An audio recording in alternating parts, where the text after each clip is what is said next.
working on very exciting projects.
That was amazing.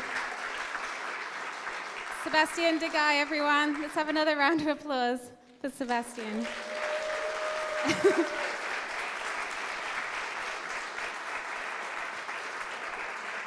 That was amazing and such a great kickoff to tonight's event. So, hello everyone and welcome to the Gnomon School of Visual Effects, Games and Animation for the second annual Substance Days Hollywood event. We hosted the first ever Substance Days here at Gnomon last year, so it's a real honor for us to be hosting this awesome event once again this year. So a big thanks to Algorithmic for bringing Substance Days back to Hollywood. And what an amazing turnout. Thank you so much, everyone, for coming tonight, both here on the stage and those watching on live stream and YouTube as well.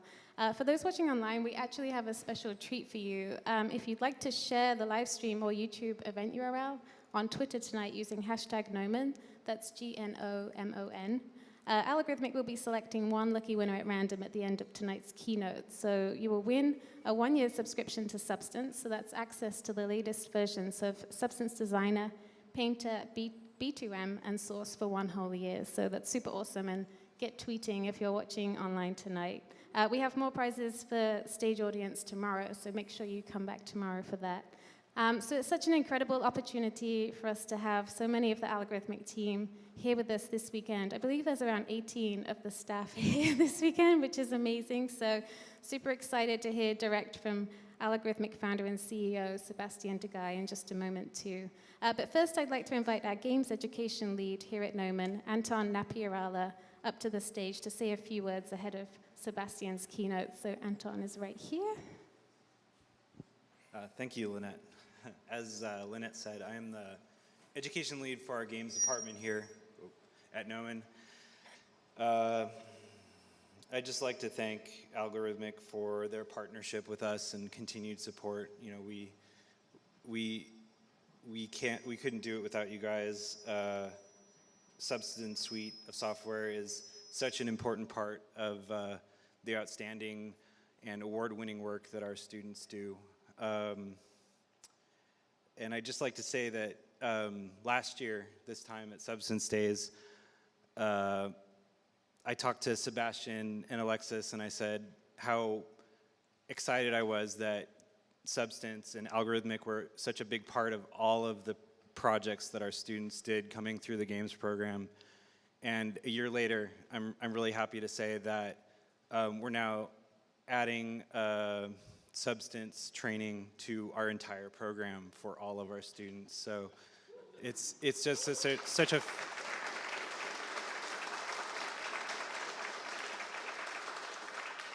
it's just such a fantastic suite of software, and all of our students love it and take to it right away, and we'd like to thank you.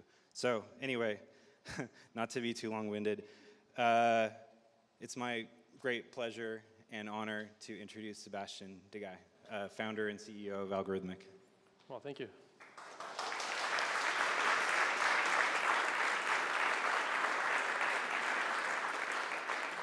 Thank you, Anton. Thank you, Lynette. And thanks to Gnomon Workshop as well, to the School of Visual Effects and Animation to welcome us again this year. It's very much appreciated. It's a great honor for us as well. So lots of honors. But anyway, so I'm Sebastian. I'm indeed the founder and CEO at Algorithmic. I'm very, very happy to be here tonight for the second time. So it's the second edition of the Substance Days. Welcome to you all.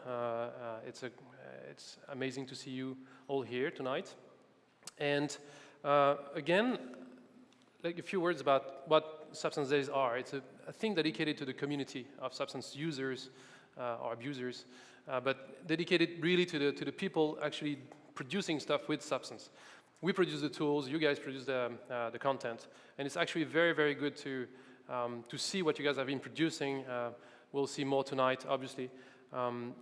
But basically what we wanted to do was to create such an event where we could actually meet with the people behind the images that we show and we see on sites like ArtStation and everywhere. So it's really something that we wanted to do, to actually meet these people, you guys, and share some information, share some tips and tricks, and you guys to follow like masterclasses, info, get some announcements, and etc. And it's also a way for you guys to meet together and exchange about substance and other stuff as well. So what are the Substance Days? Substance Days are a 3 days event. I mean, the Substance Days in Hollywood, because we have more now. We have some more Substance Days all over the world. But this edition, which is the biggest one, is 3 days long. Today we have, I mean, for this edition, we have more than 600 registered people, which is huge and unexpected, to be fair.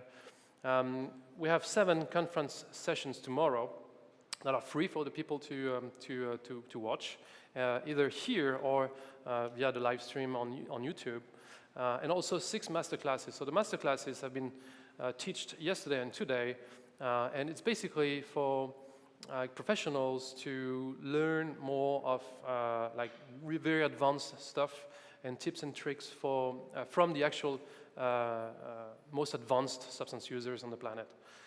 So this year again, we had the opportunity to have like amazing people actually talking during this Substance Day. So we have Ben from Visceral, Cliff from Sony Santa Monica, Mark from CG Project Red, and Mark actually was with me on the latest Substance Days in Seoul, Korea, and Tokyo, Japan.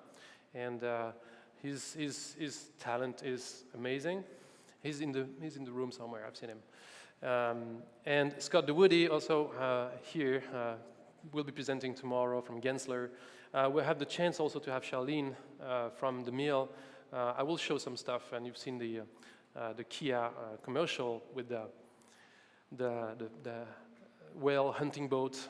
It's a very good thing here. Ethan, Enrique, Raymondo, and Wes from our team. So we will have the chance to see all these people talking, and I wanted to thank the speakers again because it's a great honor to have you part of this event. So last year I shared a few metrics, and I'd like to do the same today. Plus, I'd like to have more people on stage come and talk and do demos. But before that, I want to share some of these metrics. And this one, for instance, is like something that was unexpected, like a few years back when we think about it. Like this number, like 95+% of AAA game development teams actually use Substance in a very advanced way. It's not like one license, one guy trying out Substance in somewhere. It's really like heavily used on most of the AAA game development studios all over the world. So here you have an example where with Epic's Paragon, and actually that guy has been textured by how do you say? What's his name again? Brad Smith, thank you. Brad has been texturing that the Crunch guy on Paragon. It's amazing work. We've been showing at GDC earlier this year. Also, maybe you've seen. Okay, interesting. Maybe you've seen this game, Horizon Zero Dawn, made by Guerrilla in Amsterdam. Again, same thing, using Substance heavily, and Arcane Studios back in France for Dishonored 2. Great stuff, and we couldn't be prouder to see all this amazing art being produced using Substance. A few more numbers. Does it work? Yes, that number is interesting as well. 2.3 million launches of Substance Painter last quarter alone. So it's a lot. Again, it's a lot of launches and not that many crashes, which is good. I mean, less than a certain percentage, but still crashes anyway. But yeah, no, it's a very good number. And for Substance Designer, I think it was about 500,000. So Substance Designer is more technical, so it's not like a big surprise that it's less utilized in some degree. But that we were shocked, basically. That numbers grow over the year and up to that level now. And actually, we're pretty much beating these numbers every quarter, basically. Substance Share also, which is our sharing platform that you may know of, which is where you can upload your substances, your 3D meshes, your scripts, whatever you find useful for the community, and for the community to get for free and use in the way they want. And there are today 100,000 users, and there has been 2.3 million downloads of assets from Substance Share overall since inception. Again, this is really a huge part of what makes I think the community so great. Is about the fact that they exchange, they share their knowledge, and actually a lot of people are using it, and it's good to witness. This as well is interesting. Last year we didn't have Substance Source, so we launched it back in October last year, and Substance Source is our own library of content, of materials. And since inception, we've seen 500,000 downloads of materials from Substance Source as well. So I strongly invite you, if you're not familiar with Substance Source, we will talk more about it tonight, but I strongly invite you to check it out. It's really super high quality, very impressive content, and I'm proud to actually show this number tonight. All right. That number also means something to the people who know, and Leo from ArtStation, you know what that means. We're not at your level yet, but that means that we have 1.7 million visits per month on our website. So it's, again, a very huge metric. I'm very proud to show again.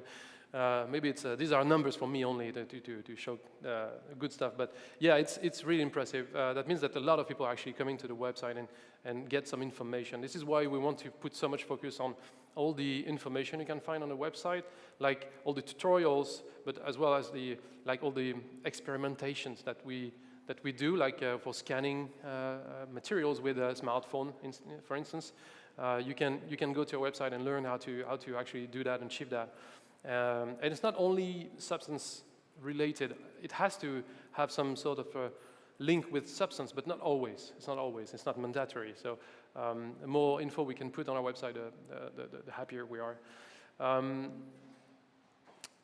Industry praise, yeah. And last year has been also very, very interesting. So one of these, well, you see all of these awards. There is one actually two we're super proud of. I mean, we're proud of all these ones, but the Green Tooth Awards is from Polycount, the website. I don't know if you know this website. It's a very famous website for technical artists and 3D artists overall.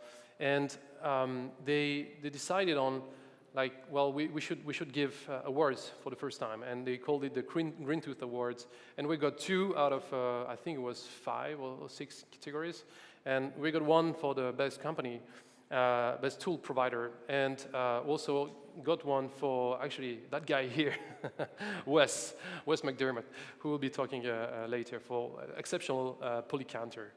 There is one also we keep losing, which is the Develop Award. We are finalists. We've been finalists for the last 2 years, but we keep losing every year. So maybe next year.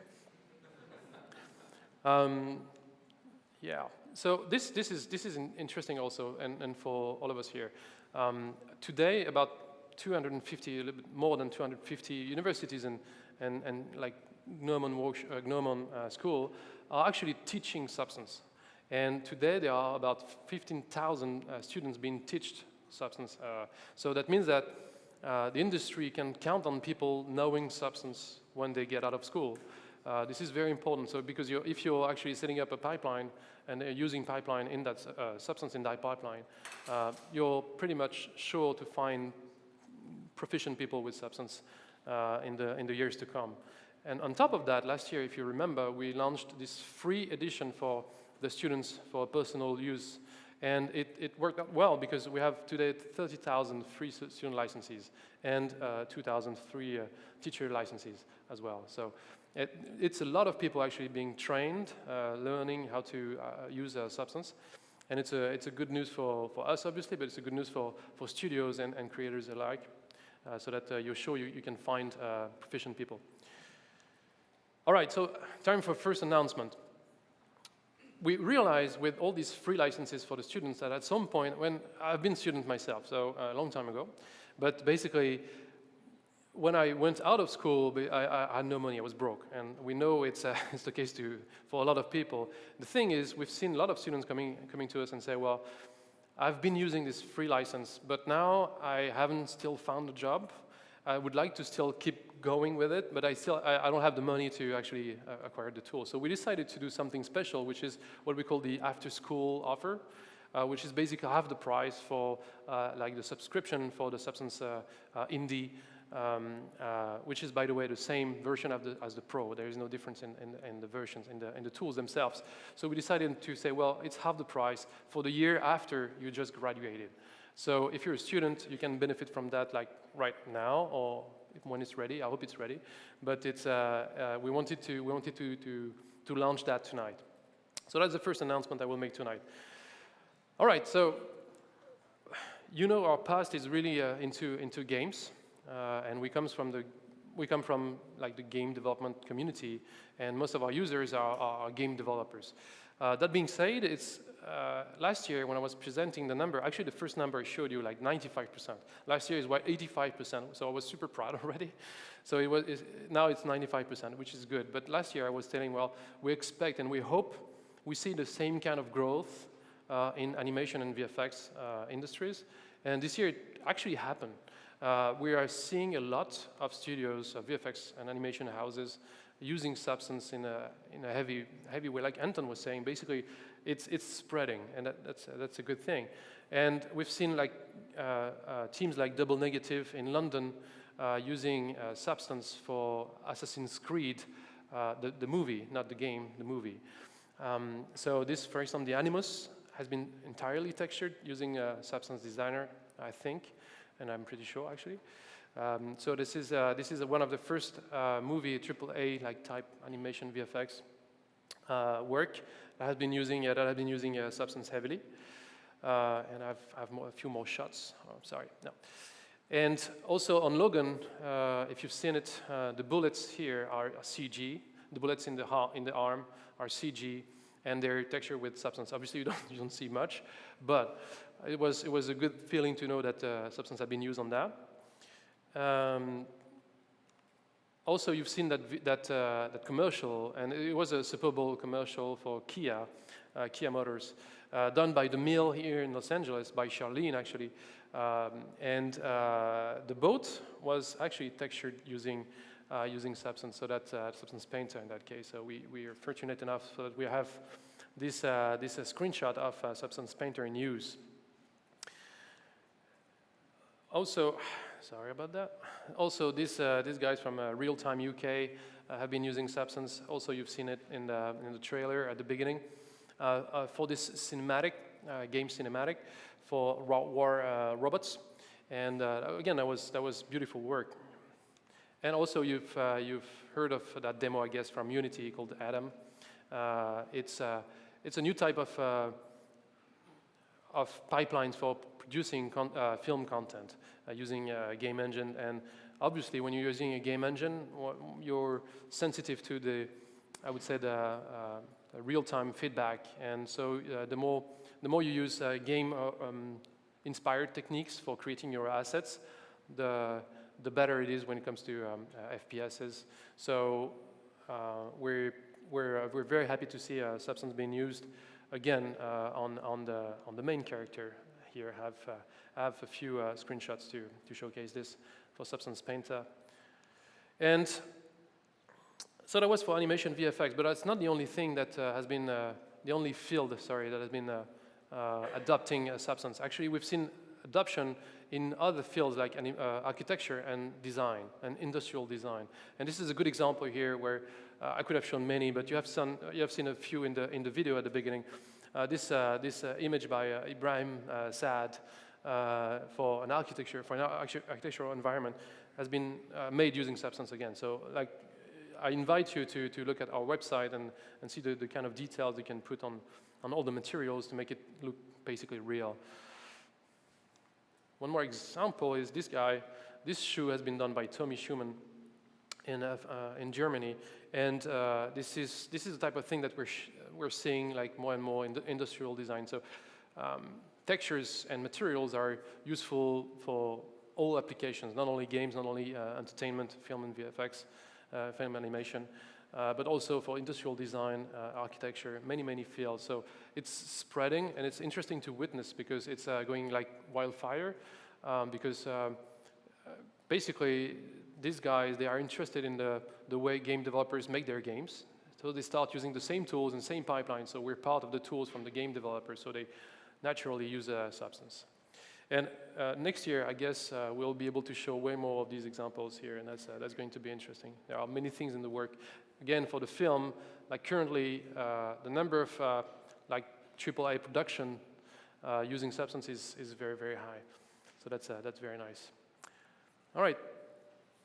So I'm pretty sure you've seen that guy, Matt, and I wanted to share a few words about this and show a few images, because this has been a shock to us. We've launched a contest where the idea was to, well, we provide you with a naked 3D mesh, and the idea is for you to texture it, and we will paint it using Substance Painter. So we set a bunch of rules, and we were expecting, to be fair, we were expecting like 200 to 300 like entries. And so when we got like this 1,200, we had to do two things. We had to congratulate us first, we had to be happy, but then we had to change the rules, and we had to anyway.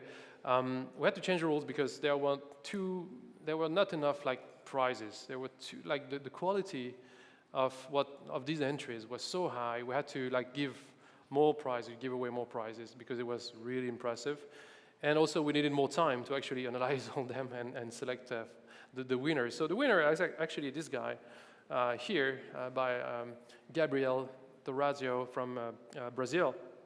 And it was almost an immediate winner because it was really about painting, and that's very different from the other entries also. So very original, very well executed, and the idea is awesome.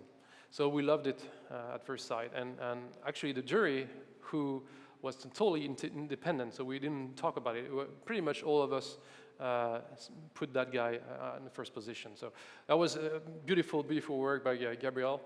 But you also have like many other interesting stuff. Like this guy also from Liu Zinan is really, really nice. And like the quality of the materials, also the transparent materials is interesting here. And the level of detail is amazing. And this guy also has been done by a student. So we had two categories, like the non-student and students, and this is the work of a student. This is amazing work as well. So, and like I want to share a few more. Like this guy also is one of the winners in the student category. Again, we were shocked by the quality of all these entries, and I've picked a few that I personally like, but it's just my view on things. But I love this guy as well, very original, and apparently the process has been done by hand, like one by one. So it really was like actually doing something like physical with the object. And this one from Rogelio. Rogelio is a good friend from Naughty Dog, and he produced 3. So we say, well, you have to only send us 1. But all the 3 were amazing. I invite you to watch again. This guy I liked also from Ricky Lin Vitello. And this one I had to show. We're neighbors, right? So here, from Malibu. Anyway, so we had to do 2 things. We had to change the rules and also do a little surprise. So what we did also was we selected the 200 we preferred, and I've decided to make a book out of it. So a real book, a physical book. We like books as well. So expect that to come later this year. And we don't know what we want to do with it, to be fair, but we wanted to have like something to hold and to give to people, and we'll see if it's interesting to our community. But definitely we wanted to have something that stays forever. And also we wanted to actually build the thing, and I have here one of the first prototypes. Of that guy, and it's actually the very, very nice feeling. And what we want to do is to produce some of them in vinyl, if I'm not mistaken, white vinyl, so that people can actually paint them the good old way, right? So expect that also to come. Same thing. We don't exactly know what we want to do with that, but we know what we want to hold it. It's too cute. So. USB sticks, maybe, yeah, that's a good idea. Well, we definitely want to. I leave this guy here. Yeah. So we partner with this company called Art Toys. They're doing amazing stuff, and they're actually producing the thing. The one you see on the screen is younger, is closer to the final one. And this guy, if you look at it from close, yeah, there are a few defects, but it was actually nice to feel it for the first time. So we had actually 3 of these produced, like 3 different sizes. So we could select this one, which was like the perfect combination of cuteness and was big enough so that we actually can paint something on it. Anyway, so that contest was a blast to us, and so we were super happy. I hope maybe some of you have participated in the room. I'd be happy to talk about that, because this is definitely it was an amazing thing. All right, so I'd like for Nicolas to come up on stage. Nicolas.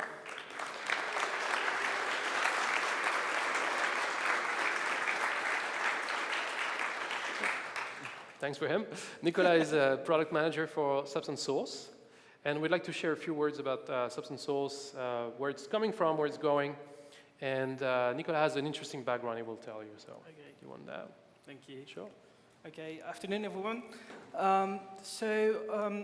Yes, I would like to talk about the Substance Source and also our ambitions and the way that we actually create materials for this library. But first of all, I would like to give you a little bit of context and give you my background. I'm a color and material designer. I worked for the industry for 10 years. Okay. All right. Okay. That's why I was not seeing the room. Okay, so my work actually dealt with working with colors and understanding colors and making it fit for functional and also emotional reasons. But that's just a short part of my work, because what was really interesting for me was this is a pointer, but if you want to go left or right. Okay, all right. What's really more interesting for me is really understanding materials, and I've been spending a lot of time traveling to factories and researching materials and processes to really understand the impact of the manufacturing process, whether it's for manufactured products or natural or organic products, and the impact it has on the final surface of it. And understanding this technology aspect is really important in the way that we create materials. So, so far, Substance Source is 1,060 materials, and the goal for Substance Source is really to create a database of very general materials where you can find the sufficient content for working on your project. But it's really just a starting point, because that's the point of using Substance Designer to create those materials. It means that it's just the way that you can start, because this is one of the examples of the materials we created for the architecture pack, and using procedural techniques enables you to really use the materials and creating an infinity of variation, really, to fit with your needs and your project. And this is also another example, one of the many examples of the materials that you can find on Source. And of course, blending the digital and the understanding of how materials are made is an opportunity for us to go a little bit deeper into the realism of the materials that we create. And wood is a very natural material, and the fact that, you know, understanding how the tree is cut and the way that every time the wood is cut it's completely unique, help us to really mimic this approach of, you know, cutting the wood in a certain way within Designer. And thinking about it, you can think in a functional way where you're creating something more realistic or, you know, closer to reality. But think about in fields of industrial design and architecture, where you start using the material from source as ingredients of a recipe and blending them together. And the opportunities in industrial design fields to predict a result with using Substance Designer as the tool. So just a few words about the latest one. Can you show it again? Yeah. Like this wood piece. Actually, one of our guys, like Nicolas, another Nicolas in the company, actually came up with a way to mimic, like, the way trees grow and the way also it's being cut to obtain these. So that's the level of like details we go to with Substance Source. So this is why we really wanted to have like somebody like Nicolas, this Nicolas, in front of you tonight, who's got a background at companies like, you can tell, Nokia and other companies like where you produce like gray materials only, basically. Yeah, but research colors. But you work on it a lot, right? So, and the thing is, we wanted to have that kind of people in the Source team to be able to understand the materials, the matters really. Yep. And so, but this is just one approach to creating material for Substance Source, because we built another pipeline to create materials for source, and it's about scanning. It's really about digitalizing physical material database and also using Substance Designer to clean what you've been capturing and go beyond that. And that's one of the examples that materials you can find on source, where we used RD textures, scans, and mixing with procedural techniques, creating different effects, whether you want to reproduce something that is not scannable or another characteristics of a material in different weathering condition or something that is realistic or not realistic as well. And but it goes also beyond just materials that are just organic, but because if you take that into a industrial design problematic, like one of our latest drop about fabrics, we've been using exactly the same techniques to scan more than 180 fabrics and applying procedural patterns and color to create countless numbers of combination where you can just use the weaving of the fabric as the base material and apply patterns and mimic the way that you would be applying the patterns onto the fabric, whether it's printed or flocked or many other ways. And working with the colors, it's also a next level of combination because you can mix all those ingredients together and end up with a result that is really fitting with your project. And to create that, this is the second aspect of Substance Source. It's really being something that is close to the industry we're working with, and to use the knowledge of the industry to be shared with the rest of the community. So, for creating these materials, we've been working with a fashion designer in Paris, and we've been creating all this context around and all the materials you need if you are a fashion designer to be able to use the materials in Substance Source in a professional way, meaning that you're working really with fabrics and materials. So we created a palette of color, and we've been doing some association with the fashion designer. So creating all those environments that are at the very base of what fashion designers actually work on when they're doing the association of colors and researching for trends.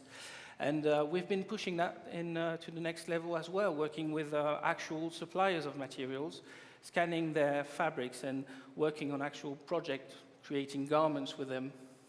And thinking about it, this is very much of an industrial design project, really. But if you think about Source, and Source is the name that we wanted to use for this product, is because it's a source of inspiration. And whether you're a designer, industrial designer, an architect, or an environment artist working in game or VFX, the key aspect is really about creating this inspiration, whether you search for inspiration in the many categories of Substance Source.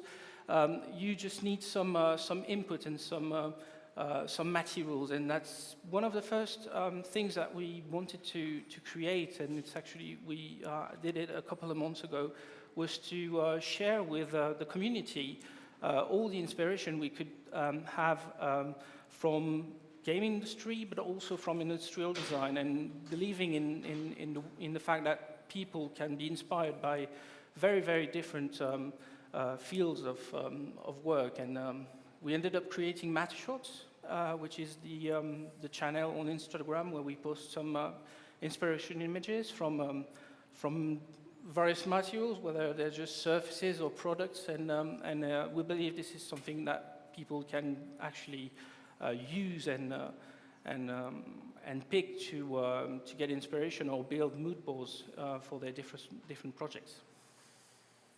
Yeah, and actually it happened like a few days ago, a few months ago. This actually on the left is an actual photograph of an actual material, and on the right actually is the recreation of that material using Substance Designer by done or SETA.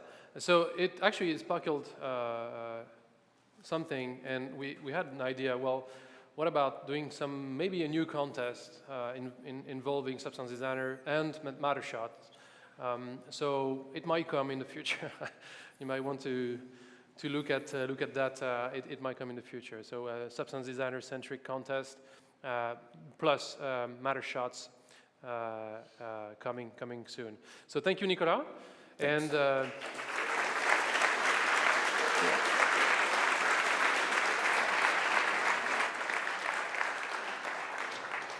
what's interesting, Nicolas is really driving the thing with Substance Source. And the thing is that when you work with people like Nicolas or fashion designers, well, when you see the results, like the colors, you're like, yeah, okay, well, why not? But it works. You don't know why it works, but it does work. And that makes a whole difference between like random colors you do pick because you like them, right? It's working at a different level, more emotional, more visceral. And that's what's needed when you want to create your art. So that's very useful. So next, I will come up on stage, Wes McDermott, Green Tooth awardee.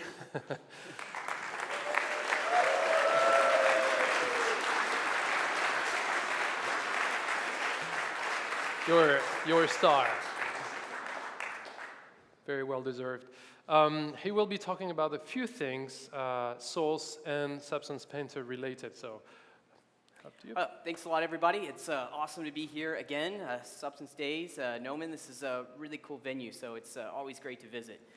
So yeah, I'm going to go hide behind the computer, and we're going to run through a few demos here. If you don't mind, I will sit here. So I think we'll just minimize that. Yep. Okay, so the first thing we're going to do is just kind of build off what Nicholas was just talking to us about, and we're going to take a look at Substance Source, live action view of Substance Source. So we have Substance Source on the website, but we're now starting to integrate Source into various applications. So we have Source in UE4, Source in Substance Painter, as well as Unity. So what we're going to do now is take a look at how Source works here inside of UE4. So here I have a scene. This is an architecture scene that was created by Fabrice Burelli. This scene was created for Epic's Unreal ArcViz webinars, so special thanks to them for allowing us to use this scene. So here, like I said, we have just an ArcViz scene, and once you install the Substance plugin, Substance Source is now just part of that. So once you have the plugin, you'll see that you have your Source button here towards the top. And so here we'll just open this up.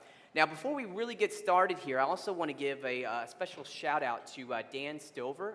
Dan is a developer here at Algorithmic. He works at our Akron office, and he's the developer here of the UE4 plugin as well as the Source integration. So special shout out there to Dan. Okay, so now here I have Source, and I have my entire library at my fingertips, basically. So what I want to do is maybe just start to search for some things. So I have my search bar here, and I'll just start to search for, let's see here, tile. And let me just kind of scroll around, take a look at what we have. Here's a pretty interesting one, this dark gray tile. So let's say that I want to use this. So here I will just open this guy up here. Let me just expand my user interface. It's the beta. Yeah. Okay, so what we have here is I figured that was going to happen. We're having a little bit of a connection problem. So what I'm going to do is just kind of log out. Oh, Ooh. That's fun. All right. Of course, that always happens to me, you know. All right, just bear with me a second. We'll launch it back up. That's why people love you, because you're human, right? Yeah, well, it's part of the live presentation. It is. So yeah, what was going on there, just a little bit of a connection issue. So we're just going to open UE4 back up, and we will tackle this again. And we'll get through it this time. So here we are. We're just opening up the presentation again here. Be just a second. And then when we log into Source, what I'm going to do is actually log in, so we'll get to see the entire process. All right, so here we are. We're back in Substance Source. We're going to open this guy up. Now, this is what you see when you first load up Source, so it's going to start loading up all of the thumbnails. I'm going to come over here to my login, and then I'm just going to log in from scratch.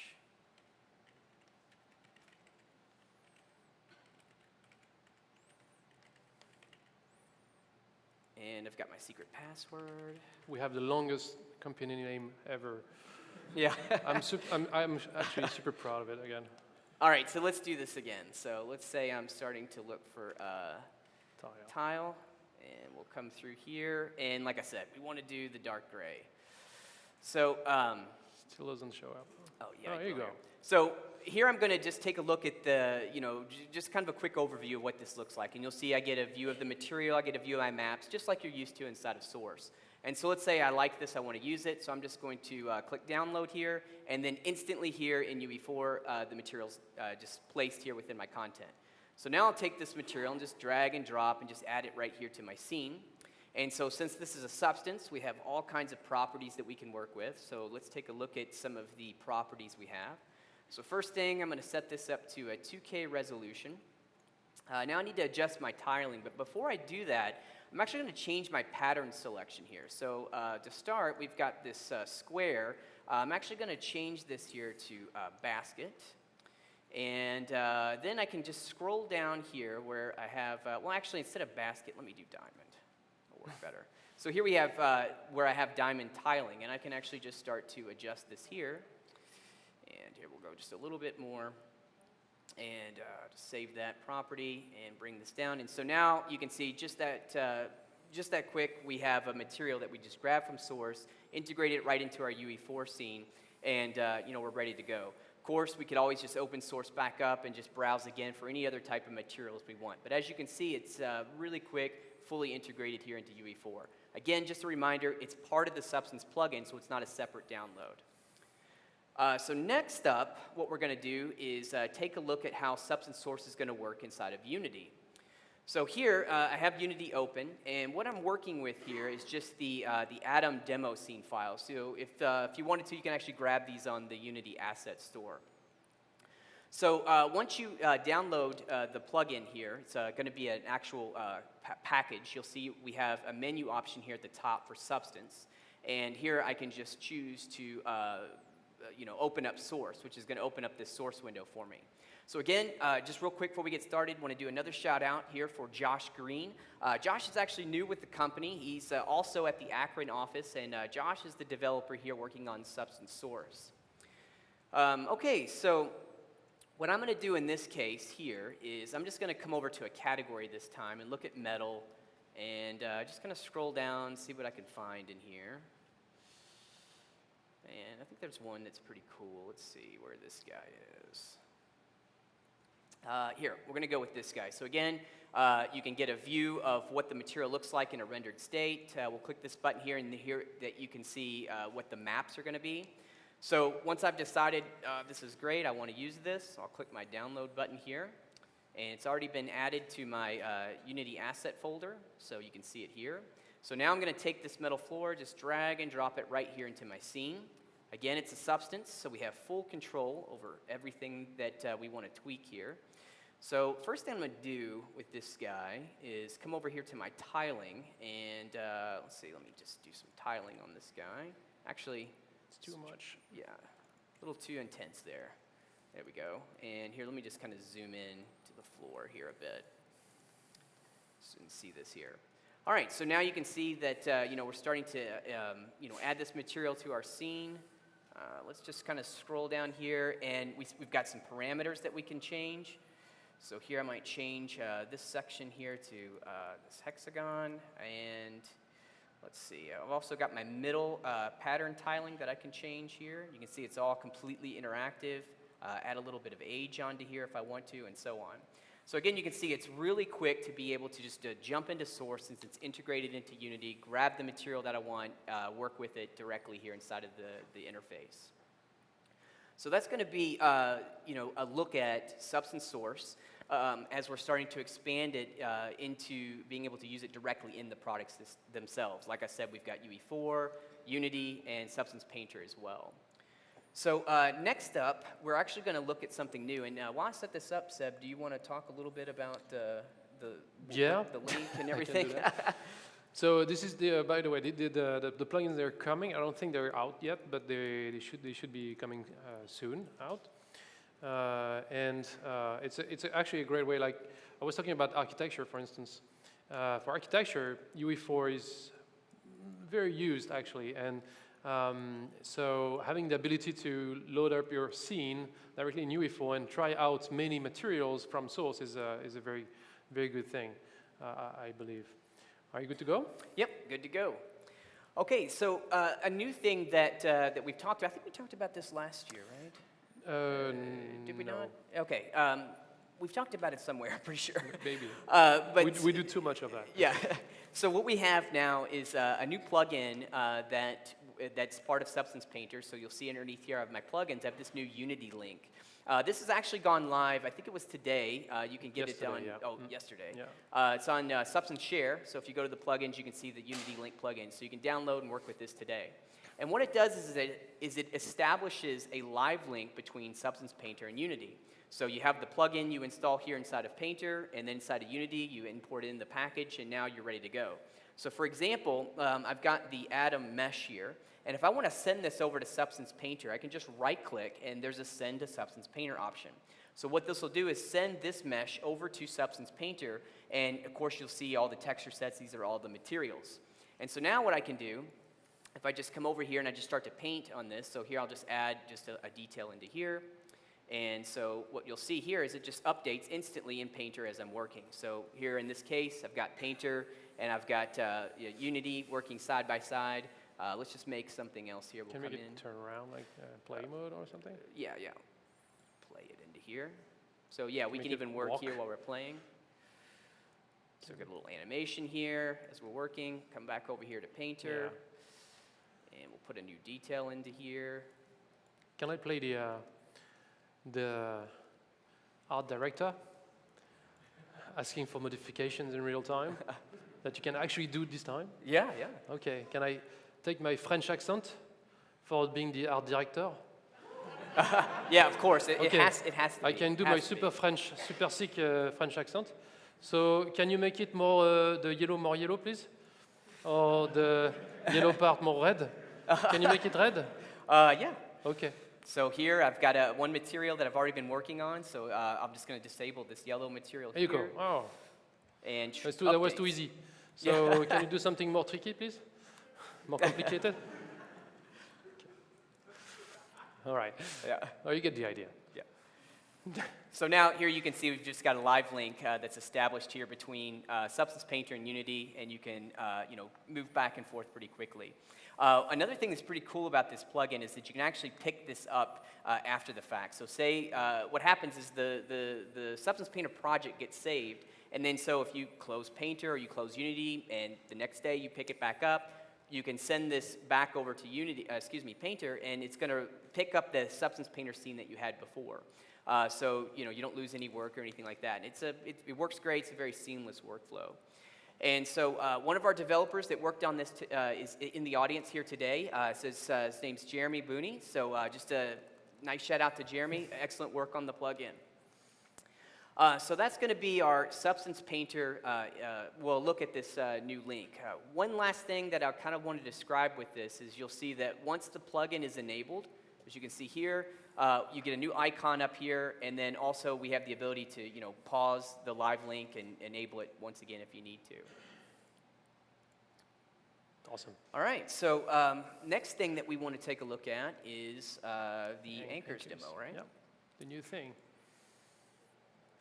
I don't know if you've seen it, but yesterday we released a new version of Substance Painter, and this is one of the key features for this new version. It's called the Anchors, anchor points, and it's really powerful. And we will show you 2 demos tonight. Do you want to say something? Yeah, so here I'm just going to load up a scene. This ship scene that you're going to see, this was actually created by a really talented artist, Jonas Runegard.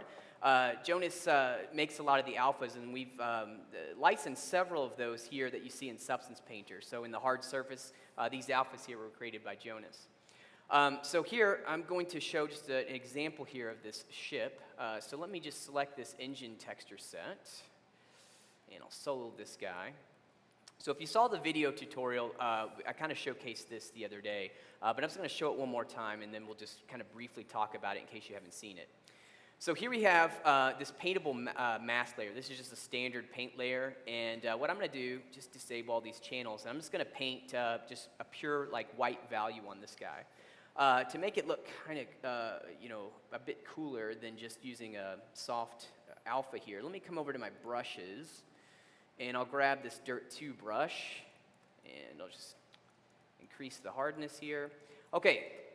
So let me just paint on this guy real quick. So we'll start to just paint a couple strokes in here, and you can see as I do this, I'm just tearing away the hole to reveal some damage underneath, so we can see some wiring, some different effects like this. Now, as I start to paint back over this, it's going to reveal another layer underneath of that. So now we get kind of like this fire damage as we work. And all of this is possible through this new anchor point system that we have, which allows us to create relationships or link layers with masks, or we could have layers linked to other layer channels and so on. So just to give you an idea of how this works, again, like I was saying, I have this paintable mask where I've just painted this detail in. Here is the anchor, and you can see that it just has a name. You can name anything you want.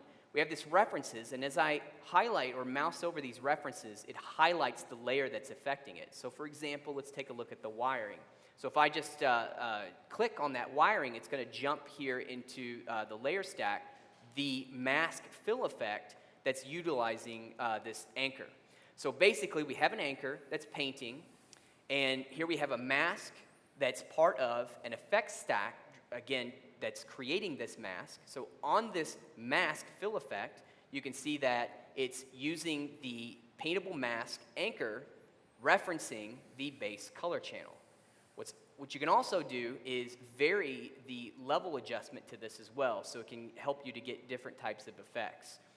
And so that's kind of how the anchoring system works. It allows you to create, like I said, these very complex relationships between layers, masks, move data between the layer stack itself and the masks, which we weren't able to do before inside of Substance Painter. Yeah. It's almost like having a graph while you load up the other scene. It's almost like having a graph inside of Substance Painter without having actually to deal with the graph. So for people willing to reference, you could imagine have buffer layers onto which you paint stuff that can be used in many places after that and reference that. So this is a second example. Yeah, this is another example that's using the anchoring system, and it's using this to drive the mask between two different height maps. So we're using it to basically blend between these two different height maps. So for instance, we have a bottom material and then a height blend top material. So here you can see that we have the anchor point again here based on this, this bottom layer. So if I just come over to this levels effect, and I can start to just adjust this level effect here. Actually, let me, just so it's a little more clear, let me turn off my shadows here. And so as I start to kind of blend or adjust my levels effect, you can see that this value is being passed up from the anchor points being passed into where it's being referenced in the height layer above it. And so by doing that, you can see we can start to just blend in this height like this. And so once I kind of set something like this up, you can see that it's pretty non-destructive in the way these relationships work. So I can do something like say, here, let me grab this bottom material, and I'm just going to change the material completely. So here I'm just going to change to a different material. And I'll come back over here to my levels, make another adjustment. And here you can see that all the relationships still work, and you can quickly make changes as you go about. Any of the kind of well, basically the way you're working with this anchor system. So that's going to take care of the demo we wanted to show for the anchor system. If you want to see more about this, we released a full tutorial that shows how this works. So it's on our YouTube channel, and be sure to check that out. So now I'll turn things back over to Sebastian. Thank you, Wes.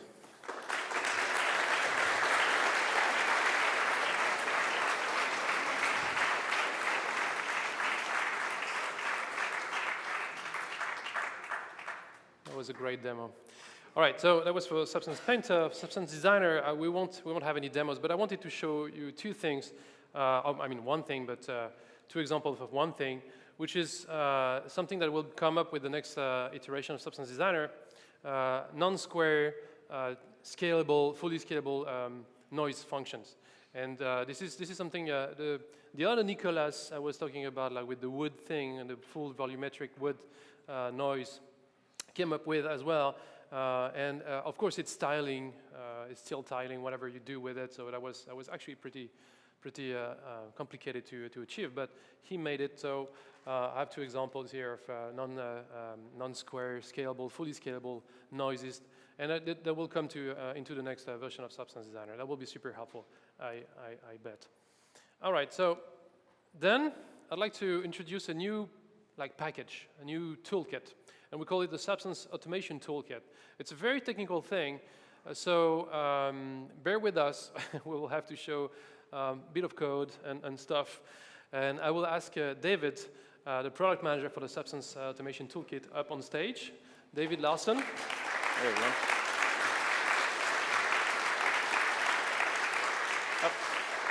So David will be doing a demo of the Substance Automation Toolkit. The idea behind it is to provide technical artists and pipeline guys tools and a set of tools actually to help them integrate Substance into their own pipelines and produce actually complicated stuff. So this is the part where we show code.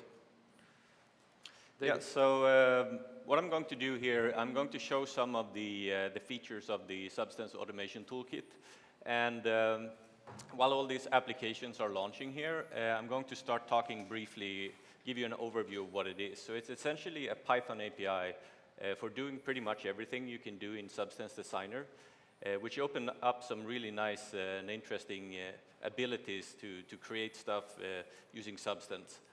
And the other thing is that it contains all the batch processors that we have had, which basically allows you to render out maps. You can bake maps for geometry, and by combining these, you can create some pretty spectacular things. So the first example I'm going to show is about texturing a set of assets in a consistent way. And what we're going to do is we're going to start with a set of weapons meshes. So these meshes were made by Tim Bergholtz. And it's typical game meshes. We have high-resolution geometry. We have low-resolution geometry that we're going to bake details down into a texture space. As you see here, we don't have any interesting materials on these. We basically, what I call a clown mesh here, which is basically colors representing material assignments.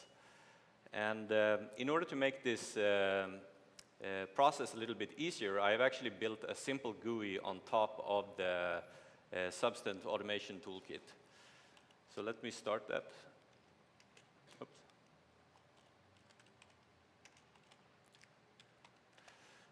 So this application is basically a tool for texturing objects at scale. And this is just an example. But what we can do here is we have our low-resolution meshes. We associate them with high-resolution meshes. And that way we can create detail maps, normal maps, ambient occlusion maps that we can use in the texturing process. We also have substance materials here that are associated with mask colors. So for instance, here you can see we have a wood material associated with the yellow color. So if we go back here into Maya, we can see this part here. It makes a lot of sense to put a wood material on this one. So another thing we have here is a where parameter, and this is where things start getting interesting. Like texturing 3 weapons is perhaps not that much of a heavy task, but the problem is that, let's say you want to have different variations of these textures. So here I have a where parameter, which is basically allowing you to control how much wear you have on these weapons in a global scale. So all these materials also have a where parameter, and when I change this one, it will actually propagate into these. So as we apply them, we can get different set of textures with different amount of wear. So when I press the bake all textures here, it will start processing here. And basically what it does, it starts calling our command line tools. And what it does, it's create these maps. So these are the ambient occlusion maps, the curvature map, and also this color from mesh map that we're going to use to assign materials. So we have one set of maps for each piece of geometry here, but we also have a composite network here. And this is actually completely generated out using our Python API. So if we look at what's actually happening inside of this network, is we have this multi-material blend node, which is a standard node we imported. And we have materials associated with colors here. So this graph basically represents all the relationships that I set up in this GUI here. You can also see we have input images here. This one is for the color ID in order for the material, multi-material blend to choose the right material. But we also have the position maps, the ambient occlusion maps. All those things go into these materials so that we can get effects from them in the textures. The final thing I want to point out here before go back to Maya is that the where parameter here that all these materials have has been associated with a where parameter on the full network. So that means that from the command line, we can actually set that value. So if we go back into Maya and I load a visualization version of this, actually, let me take a look at the generated maps. So these are the maps that came out of the process here. So we have our normal map, our metallic map, and our base color map here.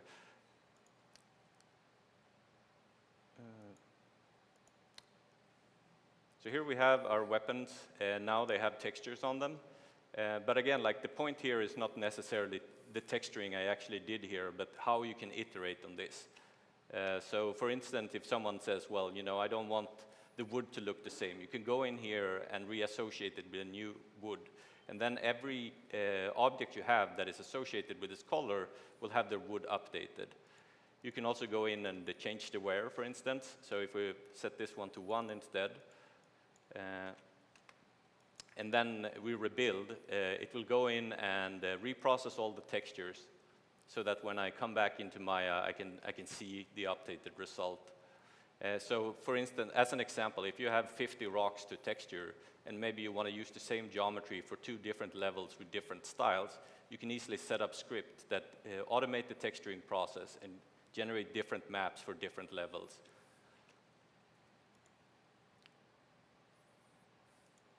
So we reload the mesh here, and now you can see the materials here look more worn than they did before. So the next example I want to show is a similar example, but it's not about working with multiple objects, but we're going to work with a large mesh here.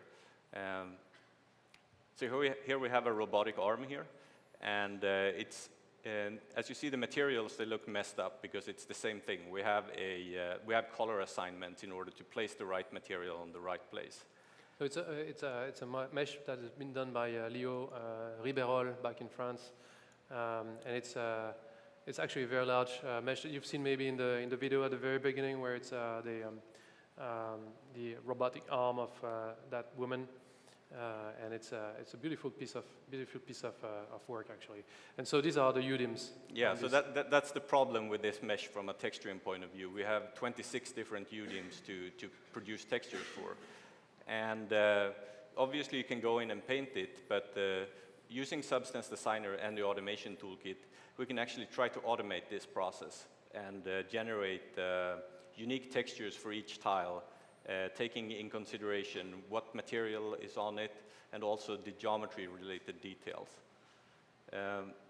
So the first step of this process is, again, the same as before, where we create baked maps, and instead of doing it per mesh here, we're doing it per UDIM tile. So we have the same color from mesh map here, we have the ambient occlusion and the curvature, and using those, we can create a set of textures here. So I'm going to show you what a simple texturing of this can look like. And again, it's a pretty heavy mesh. We're having 2K and 4K texture sizes for every UDIM tile, so it will take a minute here to load. And the first thing we want to do here is like make sure that the viewport actually use the actual textures.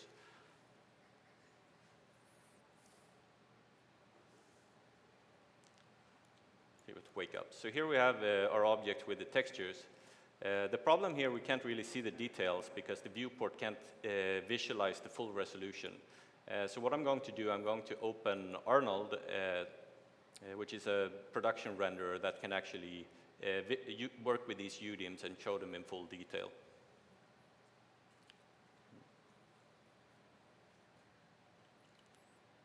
So it takes a little while to get going given the amount of texture data we're dealing with here, but we should have a result here in a second. So here we have our model, and you can see we have a lot of detail in the texturing here now, given the massive amount of textures we're dealing with. And one of the interesting things with a workflow like this is that we can actually iterate much faster if we use the automation toolkit. So for instance, you can see we have a lot of scratch and wear on the green part here, whereas this orange part here, it kind of looks a little bit too flat here. So if we want to go in and fix that, we can start Substance Designer and load up the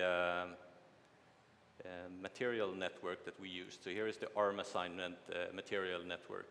And it's a very similar setup as compared to the one we had before here. We have our images coming in here, our color map coming in, and we have all the materials here.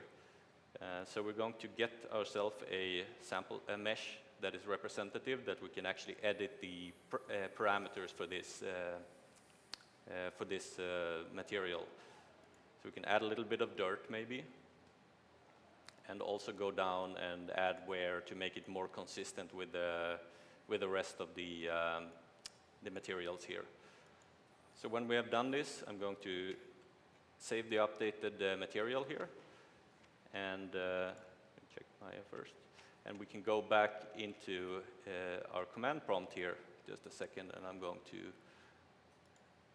get the... so what we have here is basically a batch file that will reprocess my UDIM tiles here. So I'm giving it a command that says that, well, what I want to do here is I want to reprocess these UDIM tiles. I kind of cheated and figured out what UDIM tile actually has the yellow materials to save a few seconds on the reprocessing here. So now, again, it's invoking the batch command line here, the command line tools, and it generates a set of maps for us.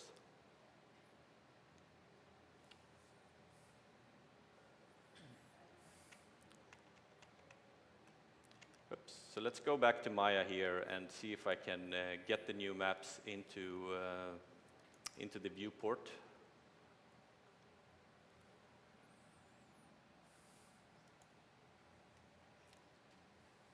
How many UDIMs on that guy already? 26. 26. Okay. So now we have scratches on this one, and I'm also going to try to get Arnold to actually visualize this. Flush, yeah. Flush the cache. And update the TX files. So now it will chew for a minute. And again, like these are just two examples of what you can do with the automation toolkit. And the idea is basically to take the boring or the manual parts that you don't want to do and find ways of trying to automate them and make sure that you spend your time painting on the stuff that actually matters. It can also be used to keep your library up to date, make sure that if you update the file, or you want to copy it around, you can identify all the references in the files. And another use case for it is around creating networks that would be very hard to do in a manual way.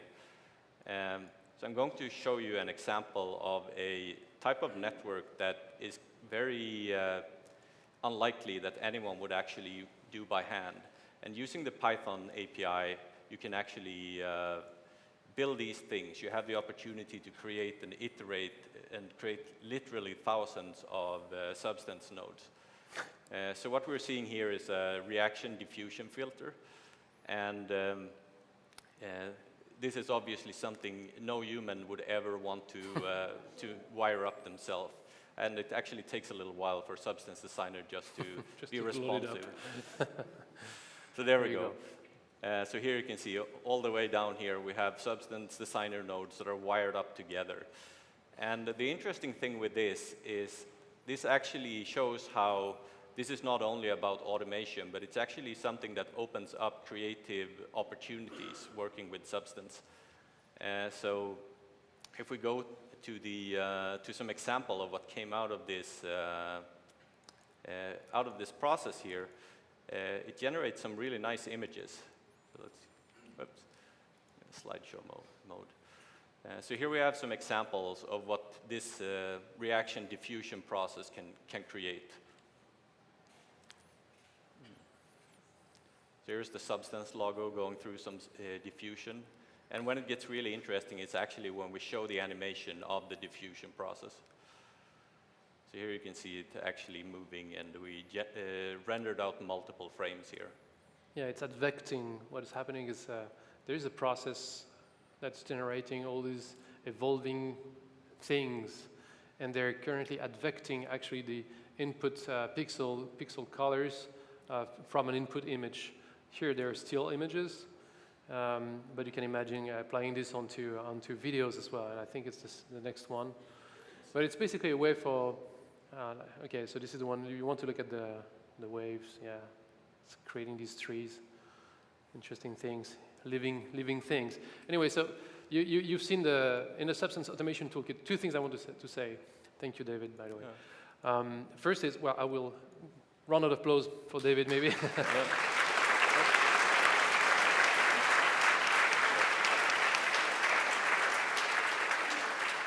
Thank you.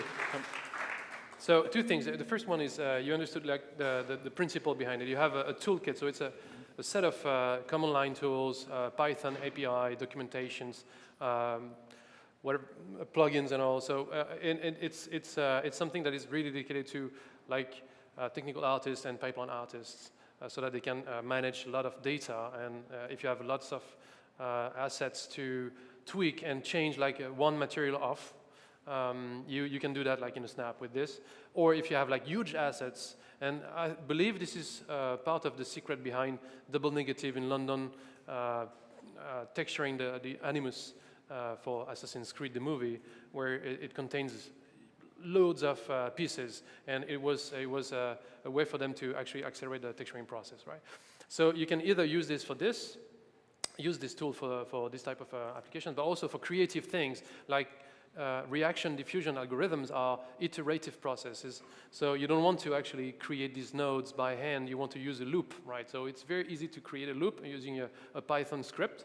And that loop says basically create that node, connect it to the previous one, connect for I equals 0 to I equal 1000, connect all these nodes together, and that will do an iterative process that actually takes into account the previous result and creates something interesting. So that these were explorations for using the Substance Automation Toolkit. Thank you, David, again. So next up, I'd like actually to have, sorry, I will go back one step.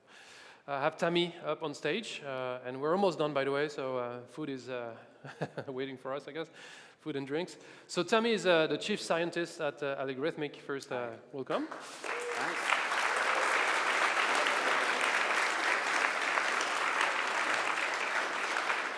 Thank you. And I wanted to have Tammy up on stage to talk about some of the research that we're actually doing. So you will not see everything tonight. We're working on many stuff and working on new products as well. We won't be showing tonight, but expect more. But we wanted to share some of the things that our team has been working on back in France mostly. So up to you. Thanks. I'm going to use that. Thanks. So yeah, there is a lot of research going on at Algorithmic, and today I will just show maybe 3 examples of what we are currently doing. So many of you, I guess, when you start using Substance tools, you need to do something first, right? You need to take your asset, and there is one particular thing you need to do, and you need it to be done very well. When I mean very well, I mean you spend a lot of time actually doing that. And that's basically...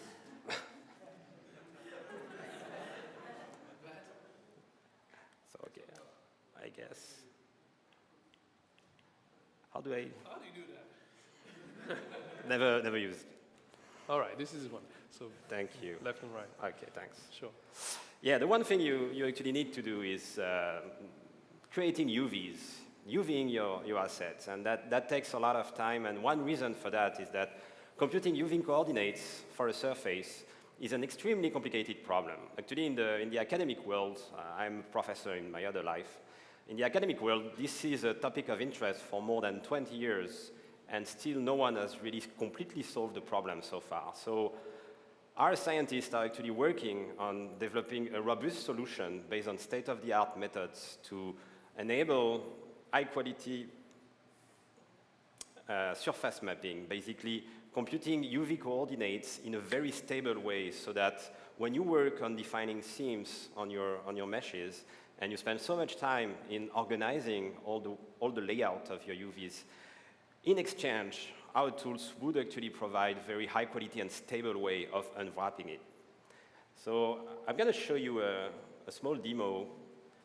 This prototype has been developed by Jean-François and Guillaume from the Paris office. And you can see on the right the live unwrapping, which is happening while you're actually cutting and seaming the mesh on the left. This mesh is not an easy one. It has like large polygons, small polygons, peculiar structures, and what you can observe is how stable on the right the unwrapping is. So this relies, if some of you are doing a little bit of mathematics, this relies on a nonlinear optimization which is conducted on the fly while the user is editing the mesh and setting up constraint over the layout. Again, the Paris team has done a great work here, and this is a prototype which is already pretty advanced and not far from getting to industrial level. So you can see in the end, even the intrinsic symmetry of the shape is recovered during the unwrapping without actually enforcing it. If you ever used like today's UV mapping techniques or today's UV mapping tools, I'm pretty sure you know what I mean when I say stable. Okay, like naturally, when you see this demo, the next thing you're thinking about is now most of your effort will be on defining those seams and those cuts. That's actually part of your art in the way that you're going to define this network of curves on the surface that define how the surface will be flattened. And so that's the topic of another current prototype, which aims at empowering you with abilities to very quickly and efficiently initiate a UV layout. So the key idea here is that, and that's a prototype developed by Victor from the Paris office as well. The key idea here is to do on-the-fly surface analysis, make the computer analyzing the geometry of the surface, understanding it, and be able, just from a few clicks from you guys, to generate a UV layout which is, again, stable, piecewise smooth, and as you can see, progressively and in a few seconds, helps you defining a proper definition of UV coordinates. So behind the scene here, there is a new way of analyzing surface for seaming and cutting, and there is this try of balance that we try to conduct here, which is we try to make the computer compute as much as possible to support you during your creative process instead of replacing you by doing everything automatically. So that's the key idea here, and from this layout then you can continue a more precise retopo and seam definition. Okay, the last thing I will mention is related to a different topic.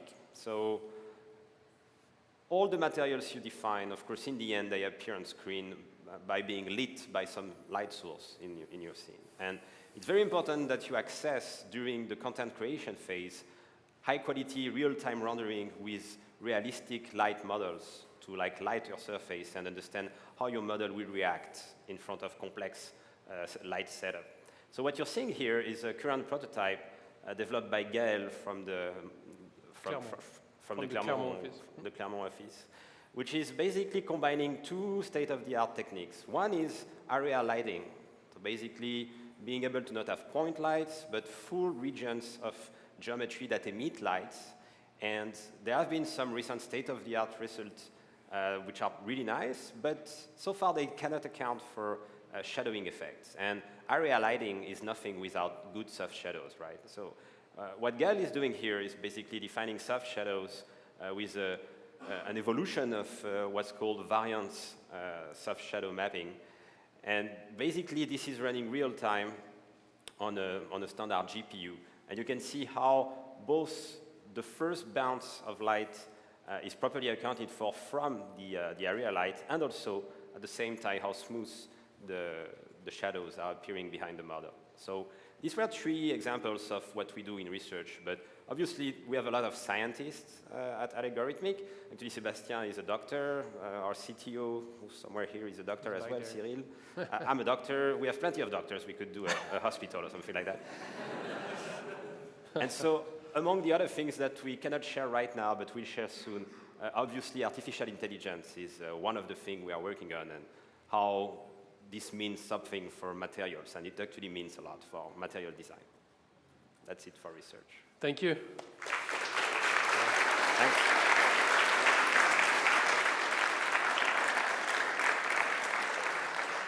Thank you, Tammy. So Tammy and Cyril, they will be around tonight, so you can ask them crazy questions if you want. They are the guys for crazy answers as well. All right, so, well, thinking about science and computer graphics, we'll be at SIGGRAPH starting Sunday. Yeah, so here in Los Angeles, so hope to see you there. We'll have a booth, number 1107. Swing by, say hi. We'll be presenting stuff as well, and including a new AXF, well, AXF file coming from X-Rite TAC7 scanners, very advanced stuff. We can deal with the XF files now. And yeah, so a few more things to be said before we actually get into the beers and things. If you're like us, we're hiring. And so, yeah, if you're not a doctor, you don't have to be a doctor, but if you're interested in computer graphics, if you are willing to develop the next generation of Substance tools, let us know. We have offices in Europe, in the US, and in Asia as well, so pretty much everywhere. Not everywhere, but in many places. So tomorrow, you will have like public sessions I was talking about at the beginning. I strongly invite you to be here tomorrow. All day will be full of very cool information from Cliff, Scott DeWitty, Charlene, Ethan, Mark, and Raimondo and Wes as well. And we will be having also a Ask Us Anything session here, so you can ask us anything, basically, at the end of it.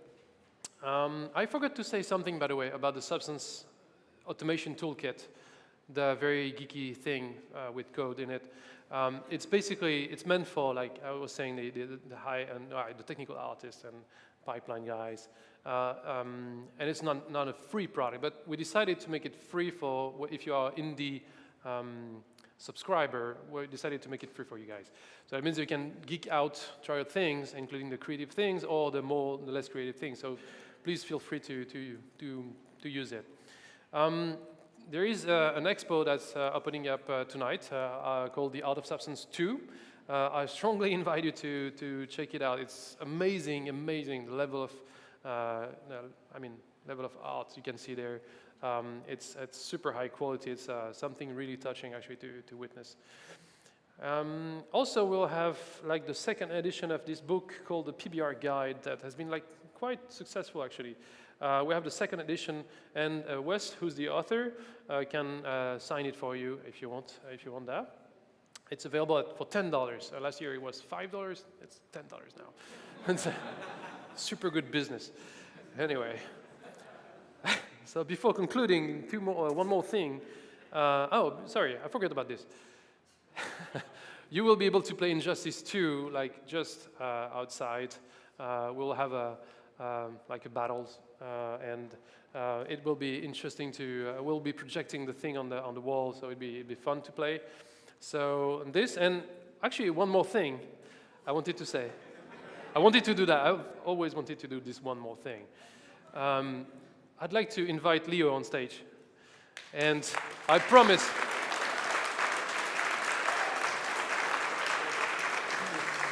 Thank you for being here. So Leo, founder and CEO at ArtStation. You all know ArtStation, obviously. So I promise it's the last thing, and we'll be done after that. But Leo has something to say. Are you? Yeah, you go. Is it on? Hello, everyone. So yeah, it's really great to be here. Thank you, Sebastian. And and this is really amazing to be out here. Now, since the beginning of ArtStation, we have had a really fantastic relationship with Algorithmic. And our companies, we work together a lot. We share the same passion for building up and empowering the CG community worldwide. And you can definitely see that in the products that we're seeing tonight, as well as on ArtStation. There's so many Substance users on ArtStation.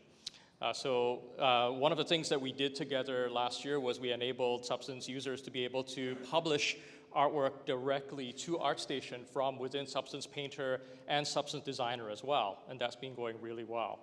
So earlier this year, we launched ArtStation Pro, which enables artists to create their own fully customizable websites. And now we have thousands of professional and aspiring professional artists using ArtStation Pro, using their ArtStation Pro website as their main portfolio site in order to market themselves to find work with with recruiters and with clients.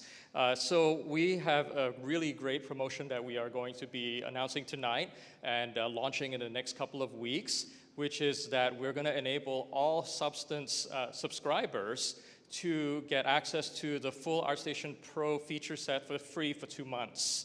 And so that's a really great way for those of you who haven't tried out ArtStation Pro yet to really get into the application, build your websites, and this promotion, it really underscores the terrific relationship that we have with Algorithmic, and we can't wait to see what you guys come up with.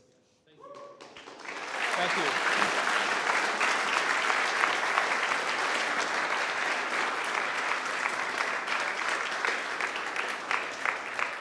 Thank you, Leo. Yeah, I think that will be super helpful to all of you out there willing to showcase your work, right? ArtStation is the place to do that. So we're very, very happy to be doing this with you guys.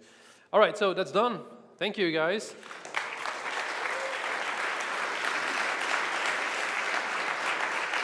Time for the beers. It's almost time for food. Almost time for food.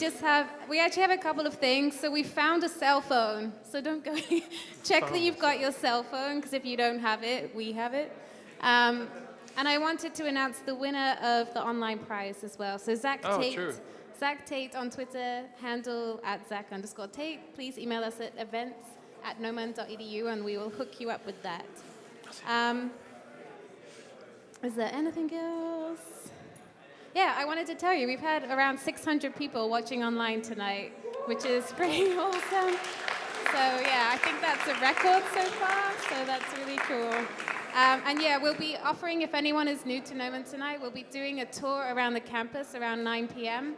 So come meet us over in the gallery and we'll show you around the classrooms and everything. So yeah, awesome. Thank you, everyone. Thank you to the guests. Thank you, Gnomon, again. Yeah. Thanks, Wacom, Sketchfab, ArtStation, obviously, everybody. and everybody. Thank you. Thank you.